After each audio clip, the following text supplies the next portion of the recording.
So I wanted to talk to you about ingredients today, um, and I wanted to talk about an interesting ingredient: hunger. Hunger is an ingredient. To maximize your potential, you need to have hunger. This can be literal and this can be metaphorical. Um, so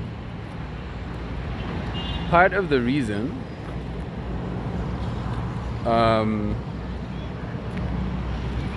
well, let me break down the logic to you.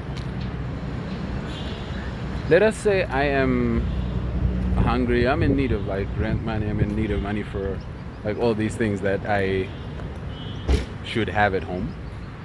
And I'm at work. There's a certain intensity at which I will work. And there's a certain momentum built. This momentum continues even after the point where I don't need this amount.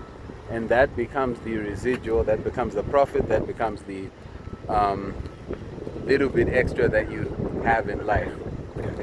So it snowballs. So I wanted to point this out just so that you also have perspective on the usefulness of hunger, the usefulness of creating a vacuum. Very often I'll be at work, I'll be doing photos. I'm doing photos at King's Crawl over here in Bulawayo. It's a high-end restaurant, and I'm like the official photographer for the place, like via my contract. And sometimes to make sure that I'm booking clients or getting like payments that day, I make sure that I use my money to zero, because then I will instill a necessity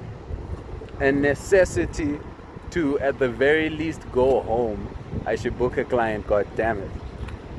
And that's the idea. Your necessity. You need to be able to control this thing.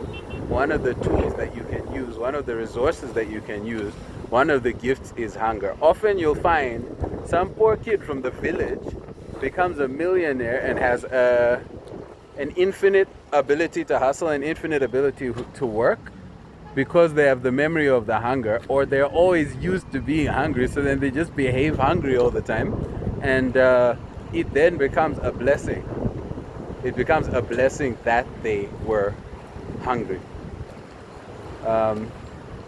There's an interesting perspective for you on hunger as a resource rather than an enemy, or at least rather than a pure enemy. If you get too hungry, then there's no game.